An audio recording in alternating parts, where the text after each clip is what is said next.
Béatrice Rulle ce matin, 6 minutes avec Valentin Dujoux, membre de la commission des pétitions du Conseil municipal de Genève. Béatrice. Bonjour Valentin Dujoux. Bonjour. Merci d'être sur Radio Lac ce matin. Vous êtes notre invité pour parler de cette pétition lancée par les riverains du Pont d'Arve qui demandait de limiter le trafic motorisé individuel à une seule voie et moins de pollution. Elle sera finalement étudiée en plénière lundi. Mais tout de même, la réduction à une seule voie, que demandent les riverains? Le conseiller d'État Pierre Maudet a déjà tranché, il a dit non. J'ai envie de vous dire que le dossier est terminé. Non, le dossier n'est pas du tout terminé. C'est l'occasion, en tout cas, de remettre justement ce dossier sur la table. On a eu toute une discussion l'an dernier quand il y a eu les travaux, quand il y a eu la fin des travaux avec la question de comment est-ce qu'on réaménageait les différents espaces. Et la ville a fait des propositions, le conseil municipal a fait des propositions, le département de la santé et des mobilités a dit non. Mais cette pétition, elle permet de remettre en tout cas le sujet en avant et de faire entendre la voix des riverains. Reste que si l'on passe à une seule voie, le boulevard du Pont d'Arve, c'est mécanique, le trafic va se reporter ailleurs. C'est ce qui s'est passé d'ailleurs pendant les travaux. Donc c'est contenter une partie des habitants de Genève pour en mieux contenter beaucoup d'autres. Non, je nuancerai un petit peu le report du trafic quand il y a eu les travaux. Les habitants de la rue d'Ancey, ils n'étaient pas très heureux. Parce que le report du trafic, il n'a pas été accompagné, parce qu'il y a eu une fermeture des travaux, et puis d'un coup, les voitures se sont réparties sur la place de Neuve ou sur la rue d'Ancey. Il y a un Frédéric Perler, faut accompagner les travaux. Mais c'est pas uniquement Frédéric Perler, c'est aussi un travail qu'on doit faire avec le canton, et il y a aussi une partie du trafic qui, à terme, s'évapore. L'évaporation du trafic, c'est pas un mythe, c'est aussi une réalité. Quand on se rend compte que certains axes sont congestionnés, on change d'itinéraire, mais on peut aussi adopter de nouveaux modes de transport. Quand vous dites accompagner ce changement, il faudrait faire quoi alors? Parce que moi je suis automobiliste, je me retrouve d'habitude boulevard du Pont d'Arve, c'est fermé. Je fais quoi? Déjà, il faut communiquer en amont. Nous, on a travaillé en tout cas aussi, on a déposé un texte pour un délégué aux travaux qui accompagne tous ces travaux. Parce que ces travaux, ils sont là dans un calendrier, mais il y a une phase de préparation avant, il y a une phase d'accompagnement des commerçants, mais aussi des utilisateurs. Et puis après, il y a une question aussi de priorité. Puis la mobilité qu'on construit aujourd'hui, c'est absolument pas celle qu'on a, c'est celle qu'on veut. Et en ville de Genève, la volonté, elle est très claire. C'est de respecter d'abord le plan climat cantonal avec une réduction du trafic de 40% d'ici 2030, donc dans 6 ans, et c'est de réaménager les espaces publics pour enfin permettre à certains quartiers, et par exemple aux riverains du boulevard du Pont d'Arve, de respirer. Alors moi, automobiliste, je suis pas très content de la fermeture du Pont d'Arve. Moi, commerçante, je le suis encore moins.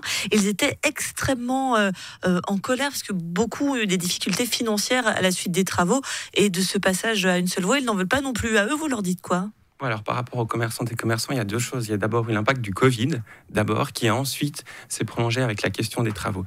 Oui, c'est une réalité, les travaux, ça coûte. C'est pour ça que nous, on appuie vraiment ce délégué à l'économie, aux travaux qui permettent de faire le lien entre les commerçants et les autorités pour entendre les besoins. Et ça, c'est... Encore faut-il être écouté. Mais c'est tout le sens, en tout cas, de projet qu'on a porté avec le texte qu'on a déposé en juin, c'est d'avoir en tout cas une personne de référence. Maintenant, la question des commerçants, il y a aussi tout un fantasme, j'ai envie de dire, sur comment est-ce que viennent nos clients. Et puis ça, nous, les Vertes et les Verts, on a aussi déposé un texte. Il y a une étude en cours aujourd'hui sur le territoire de la ville de Genève pour que les commerçants sachent quels moyens de transport leurs clients ont utilisé pour venir, parce que je reste persuadé qu'il y a une part importante des clientèles qui se fait de manière locale et qui n'utilisent pas la voiture. Il y a eu une opération coup de poing d'association d'habitants et d'Active Trafic. C'était en janvier. Ils avaient rebaptisé ce boulevard du Pont d'Arve rue polluée, parce que c'est ça aussi le problème pour les riverains. Oui, puis c'est tout le combat des Vertes et des Verts. On n'est pas là dans une politique anti-voiture, on est là dans une politique... Tu peux ? Non, on est là pour une politique avant tout pour la santé. Et un des moyens, c'est de réduire et de repenser la place de la voiture. Mais la santé, le fait de pouvoir respirer dans son quartier, le fait de pouvoir bien dormir, de pouvoir se concentrer quand on a des devoirs à faire, c'est une réalité. Et c'est en tout cas toutes les difficultés que connaissent aujourd'hui les riverains du boulevard du Pont d'Arve en termes de nuisances sonores, en termes de pollution, en termes d'odeur aussi. Et ça, c'est en tout cas une réalité que je trouve peu acceptable en ville de Genève. Un mot tout de même quand dans cette pétition ils disent que les normes fédérales sur le bruit ne sont pas respectées. Je vous avoue qu'on doit être nombreux à être surpris parce qu'il y a eu justement des travaux, les fameux panneaux phono-absorbants, etc. pour diminuer ce bruit. Et c'est toujours pas le cas sur cet axe-là ? Non, c'est toujours pas le cas. Et c'est un axe qui est problématique. On rappelle juste aussi que le passage aux 30 km/h, il s'est fait suite à une décision de justice que l'État a dû l'appliquer, a été sommé de l'appliquer. Donc la question des normes, effectivement, c'est un vrai problème parce qu'aujourd'hui, elles ne sont pas respectées. Et ça pose toute la question de l'impact du trafic automobile en centre-ville et en ville. Parce que la ville, oui, c'est un axe de passage. Ça devrait être moins un axe de passage parce que c'est avant tout le lieu de vie de plus de 200 000 personnes.